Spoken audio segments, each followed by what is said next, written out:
కాశ్మీర్లో 25 మందిని ఊతకోతకు వస్తే నెక్స్ట్ డే మళ్ళీ పోయి అక్కడే వీళ్ళంతా సెలబ్రేట్ చేసుకున్నారు హిందువులే. ఇప్పుడు కూడా రోజు పోయి ఫోటోలు కూడా పెట్టడం, ఇన్స్టాగ్రామ్లో యూట్యూబ్లో ఏం పెట్టడం.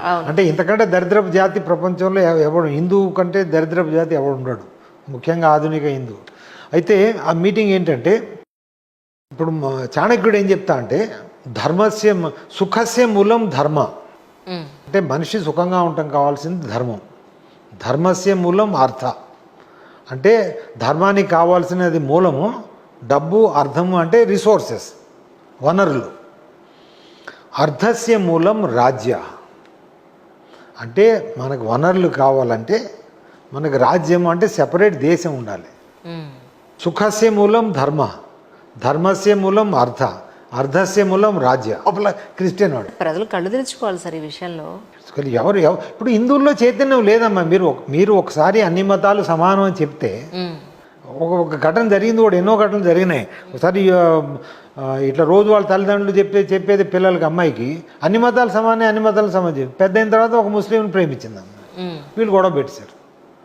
అమ్మాయి అడిగింది, మరి మీరే కదా నాన్న రోజు చెప్తున్నారు అన్ని మతాలు సమానం అని చెప్పినప్పుడు నేను ముస్లిం ప్రేమిస్తే మరి మీరేది కాదంటారే అన్నాడు. అప్పుడు ఏడవాలని నవ్వాలి ఆ తండ్రి.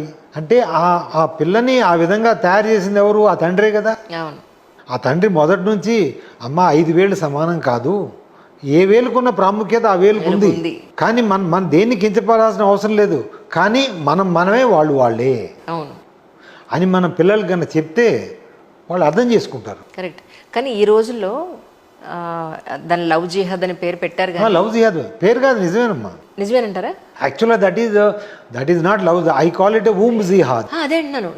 ఊరికే వీళ్ళు అమ్మాయిలు, ఎస్పెషల్లీ హిందూ అమ్మాయిలు, అమ్మో నిజంగానే నన్ను చాలా ప్రేమించేసాడు అనుకుని పెళ్లి చేసుకుని వాళ్ళు కన్వర్ట్ చేసుకుని పేర్లు కూడా మార్చుకుని వాళ్ళకి తగ్గట్టుగా వీళ్ళు ఆహార్యం కూడా మార్చుకున్న సందర్భాలు నేను చూసాను. చాలా ఉన్నాయి. కానీ పిచ్చి వాళ్ళు వీళ్ళు ఎవరు ప్రేమ అనుకుంటున్నారు, కానీ వాళ్ళ బైబిల్లోనే ఉంది, వాళ్ళ ఖురాన్లో ఉంది, నువ్వు మార్చు లేదంటే నువ్వు ఎందుకు పనికిరావన్న పాయింట్ లో డబ్బులు కూడా ఇస్తారమ్మా. ఇప్పుడు ఆ హిందూ ఆ ముస్లిం యువకులకి జకాత్ మనీ అని ఒకటి ఉంటుంది. ఆ జకాత్లో వాళ్ళకి ఇప్పుడు 5 లక్షలు, 1,00,000, 2 లక్షలు. ఇప్పుడు ఆ అమ్మాయికి సపోజ్ అమ్మాయిని ప్రేమించినప్పుడు ఇవ్వాలి కదా గిఫ్ట్లు, మరి వీడి దగ్గర ఉండవు కదా. సో వాడికి మొబైల్ కొనివ్వు, ఆ హోటల్ తీసుకుపో, అవన్నీ డబ్బులు వాళ్ళు ఇస్తారు.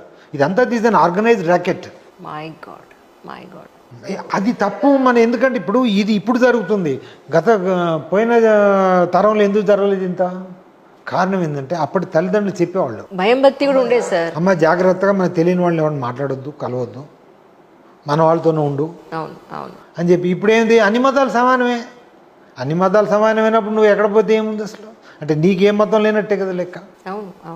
పరిస్థితి మన హిందూ ధర్మం నిలబడదాం. మనకి మన దేశము, మన ఎక్స్క్లూజివ్ హిందూ హోమ్ ల్యాండ్, లేకపోతే అది జరగకపోతే అందులో ఓన్లీ హిందువులే ఉంటారు. అది